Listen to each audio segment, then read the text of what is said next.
Assalomu alaykum. Bu Xalq so'zi va Narodnaya Slova gazetalarining jahon kundalik dasturi. Yevropa davlatlari o'z fuqarolarini Rossiya bilan ehtimoliy yadro urushiga tayyorlashni boshladi. Bu haqda The Economist nashri xabar bermoqda. Manbaga ko'ra, Shvetsiya o'z aholiga omon qolishning asosiy tamoyillari haqida ma'lumot beruvchi 5 million varaqalar tarqatgan. Bundan tashqari, risolalarda rasmiy fuqarolarni mamlakatga hujum sodir bo'lgan taqdirda oldindan harakat rejasini o'ylab ko'rishga chaqirilgan. Ta'kidlanishicha, varaqalar tarqatishdan maqsad shvedlarni qo'rqitish emas, balki ularni tayyorlanishga undashdir. Bunday yondashuv inqiroz holatida davlat tuzilmalari yukini kamaytirishi mumkin. Bungacha Polsha o'z aholisini urushga tayyorlashga kirishgan haqida xabarlar tarqalgandi. Varshava milliardlab Yevropa qurol sotib olishni va fuqarolarni ehtimoliy harbiy mojaroga tayyorlashni boshlagan. Qo'shma Shtatlar Yevropadagi ittifoqdoshlariga Amerikada ishlab chiqarilgan qurollarni sotib olishni davom ettirishni xohlashini aytdi va o'z kompaniyalarining Yevropa tenderlaridan chetlashtirilishi Washington tomonidan salbiy baholanishidan ogohlantirdi. Bu haqda Reuters agentligi o'z manbalariga tayanib xabar tarqatdi. Agentlik xabariga ko'ra, bu fikrlar Yevropa ittifoqining AQSh ishlab chiqaruvchilarning qurol tenderlarida ishtirok etishini cheklash bo'yicha so'nggi harakatlari fonida aytilgan. AQSh davlat kotibi Marko Rubio mart oyi oxirida Litva, Latviya va Estoniya tashqi ishlar vazirlari bilan bo'lib o'tgan uchrashuvda ham AQSh Yevropa ittifoqining mudofaa xaridlarida ishtirok etishni davom ettirishni xohlashini aytgan. Ularning ta'kidlashicha, Rubio rasmiylarni AQSh kompaniyalarini Yevropa tenderlaridan chetlashtirish Washingtonda salbiy baholanishi haqida ogohlantirgan. AQSh davlat departamentining yuqori martabali rasmiysining aytishicha, Rubio shu hafta Bryusselga tashrif chog'ida bu masalani muhokama qilishni rejalashtirmoqda. AQSh prezidenti Donald Trump ham Yevropadagi ittifoqchilarning mudofaa salohiyatini mustahkamlash va o'z xavfsizligi uchun mas'uliyatni o'z zimmasiga olish bo'yicha sa'y-harakatlarni olqishlaganini aytib, AQSh kompaniyalarini Yevropa mudofaa loyihalaridan chetlashtiradigan yangi to'siqlar yaratishdan ogohlantirgan.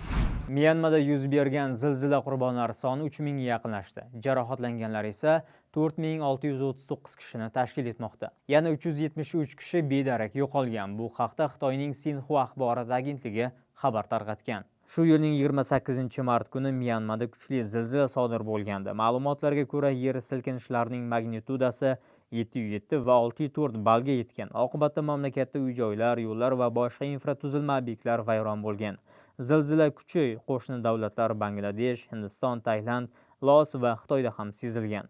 Gumanitar va inson huquqlari tashkilotlari qurbonlar soni 3000 nafardan oshishini taxmin qilmoqda. Tailand poytaxti Bangkokda zilzila natijasida qurilishi tugallanmagan osmono'par bino qulab tushgan. Oqibatda 76 nafar ishchi bedarak yo'qolgan, 17 kishi halok bo'lgan.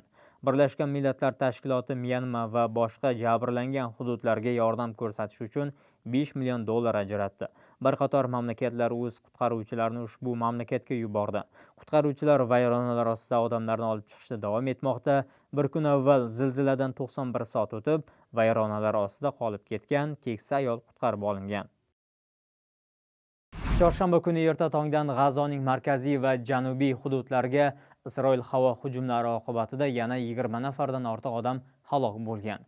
Bu haqda Al Jazeera telekanali tibbiy manbalarga tayanib xabar tarqatgan. 21 kishi chorshanba kuni ertalab G'azo sektorining markaziy va janubiy hududlarini Isroil tomonidan bombardimon qilinishi oqibatida qurbon bo'ldi, deyiladi telekanal xabarida. Manbaga ko'ra, zarbalar Xon Yunus va Rafah shahridagi turar joy binolar va qochqinlar chodirlariga berilgan. Times of Israel gazetasining Isroil mudofaa vaziri Israel Katzga tayanib yozishicha, G'azo sektorida operatsiyalari kengaytirilgan va yangi bosib olingan hududlar bufer zonaning bir qismiga aylanadi. Shu yilning 18-mart ko'tar kechasi Isroil mudofaa kuchlari G'azo sektoriga zarbalarni qayta boshladi. Isroil bosh vaziri Benyamin Netanyahu hujumlar Hamas AQShning sulhni uzaytirish va garovga olinganlarni ozod qilish rejasini qabul qilishdan bosh tortgani sabab boshlanganini aytdi. Hamas siyosiy byurosi a'zosi Izzat al-Rishk esa Netanyahuning urushga qaytish qarori G'azo sektoridagi isroillik garovga olinganlarga o'lim jazosi berilishini anglatishini ta'kidladi.